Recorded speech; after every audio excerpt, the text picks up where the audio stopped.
Hello lovely people of YouTube, I am JSB back with another video, and today I'm going to show you how to properly use and manage a typewriter. If you're like me and you like to use something like old technology or just pretty much almost anything that's old that you really like to enjoy using for anything like work, office, or pretty much anything you like to do, then this video is for you, for a typewriter to be precise. So using a typewriter is actually very simple, but when you get the hang of it, you're like, oh, well that's easy, I'll show you how to do that. You can show all your buddies if they want to use a typewriter at all, or pretty much any point in time. So whenever you're using a typewriter, you want to make sure to obviously be careful with it when you type on the keys, you know, because you gotta, well actually you gotta hit hard with the keys. Let me put the taster back. Let me show you how to use the keys. That's what we're gonna do first. So anyway, what we're gonna do when I show you how to use the keys on the typewriter, I'm gonna use this Royal double glass panel grand typewriter from 1920. Just got this restored and it still needs clean, but still able to use. So when you're first typing on a key, you wanna hit it. See this bar here? It's gonna go all the way up and right through there. See how it strikes against that ribbon right there? Yeah, you want to do it hard so it actually imprints the letter. See this H is right there? If you don't do it hard enough, it's not going to imprint. When you go like this, hit it hard enough, just like this, you get beautiful imprints. You want to do that for each key, corresponding hammer. And if you want to put like that. So you got to really hit the keys with a lot of force. Well, not a lot of force, but a pretty good, decent amount of force. Now that we got the keys out of the way, I'm going to show you how to install your ribbon. 3, 2, 1. Oh, not yet. Not yet. Stand by. Let's push it up against the wall for this one, so you don't actually get out of bed. You know. Okay. Here we go. 3, 2, 1. Action. As you can see, I took the ribbon spools out so you can see how to properly install your ribbon.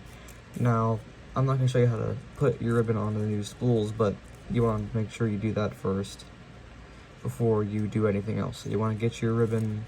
This is universal ribbon. You want to spool your ribbon from a pack of ribbon. I think I have some right here just to show you an example.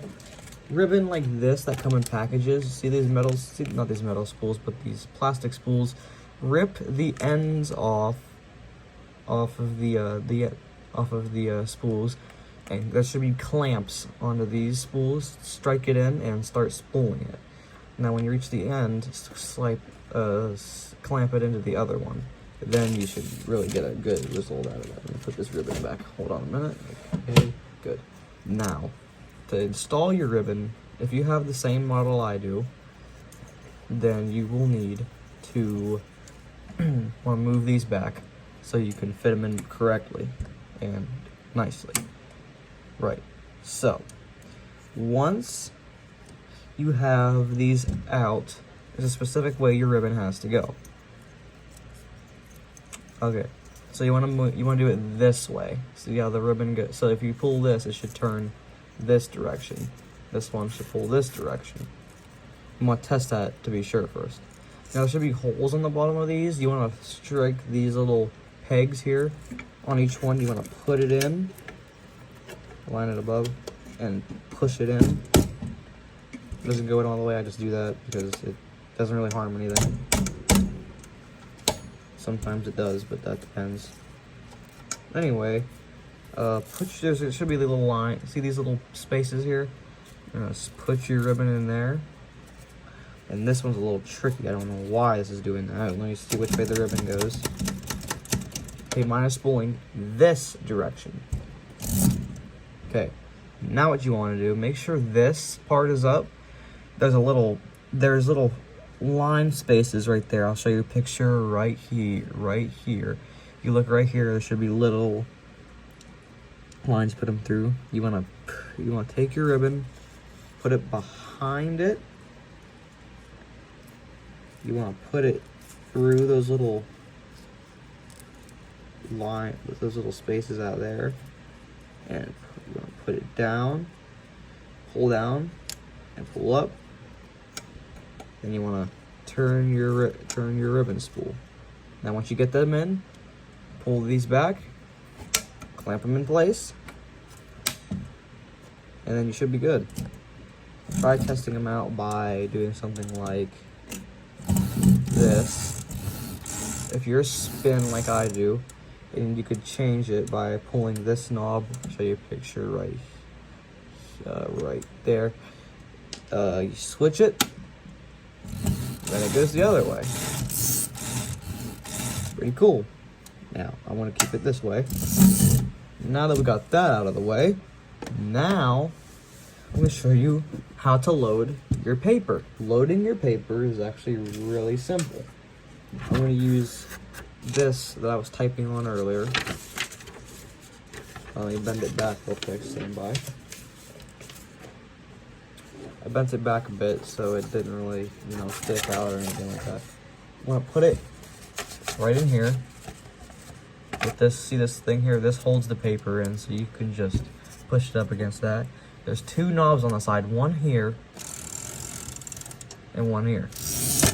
Anyway, you wanna roll the knob to where it goes like this, and you wanna lift this up, roll it up just a bit more, push it down, and pull this back, and then you should get it held directly in place. Move it down and move your caster over. Now you're ready to start typing. So now that you got that in, you're able to start typing. Now what we're going to get to is the keys. Not these keys that we were learning how to type on a little bit ago. These little keys. I'm going to show you the levers and everything on the side for this typewriter and what each of them do. So each key and everything has its own unique power. Like this one. I have no idea what this one does yet. I'm trying to figure it out myself. This, however, I can't get my finger on it. You can push it and you can change the color. I'll show you an example. Right here, we have red. So we put the dog. I don't know why I have it in all caps, but it should be fine. Lift it up. Oh, I made a mistake. I'll fix that paper real quick. Maybe I made it too far down. Okay, now you want to switch it. Let me see if I have it in the right setting. Yep, so I have it in red. Now, if we go back down, then we switch it the other way. Now we have black. See that? Can't really see it that good, but yeah, it types and it changed that. So that lever pretty much changes the color. Now what I'm going to show you is this key over here. See this? I was explaining to you earlier, this changes the way your ribbon goes. So if I pull it, this will spool this way and spool the ribbon back around. Now if you want to do it the other way, just flip it, and this one will go this way. Pretty simple stuff, right? Okay. And I have no idea what this one does. If I try to figure it out, I think, let me try it. That's supposed to go in and do that. I don't know why or how. I don't know. Try to figure that out later.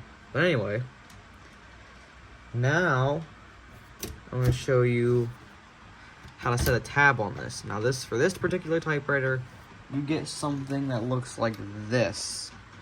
These are tabs. I'll show you how these work. Now if you want to set a tab, I'm going to show you how to do it. Let me take the paper out real quick.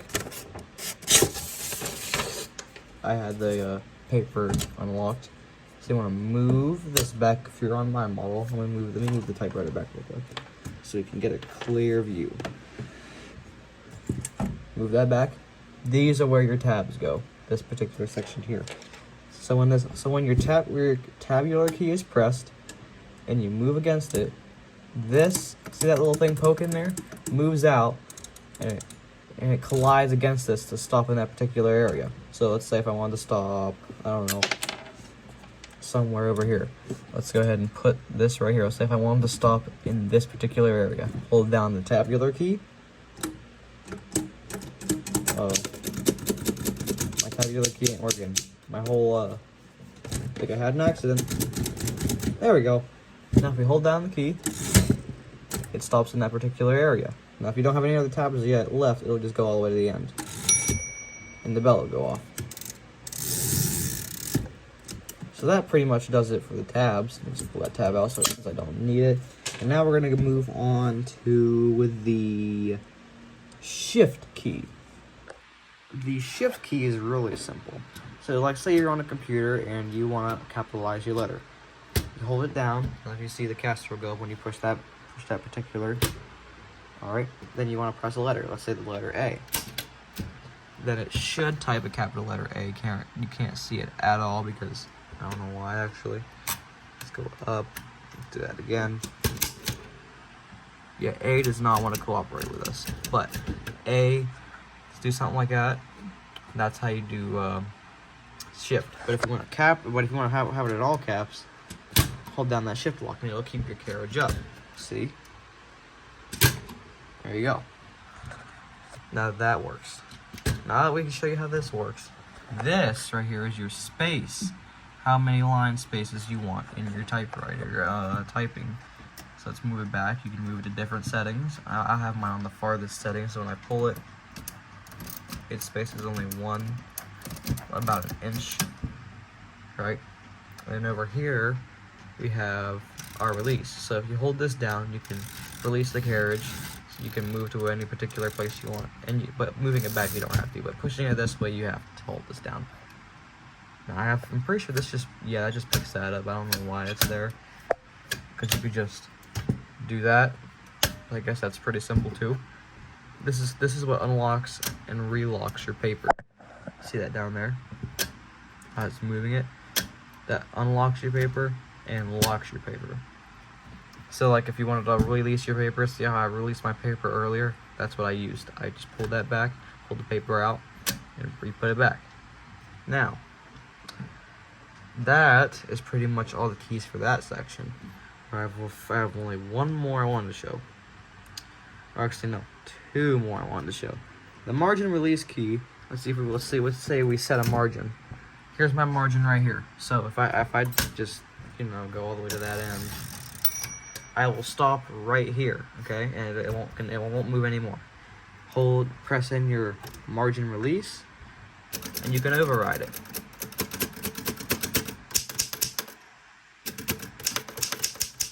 But yeah, mine's already all the way at the end. Alright, move this back. Yep. And that is pretty much it for that. So as you can clearly see, typing on a typewriter is not hard, but they are a little hard to manage, so you'll need to do, types of maintenance and whatever on them, and all that type of stuff. But overall, it's really simple to do. If you're buying an old typewriter, I recommend restoring that and checking up on that. But yeah, that'll pretty much do it for this video. I hope you enjoyed, and I hope this helps learning how to type on a typewriter.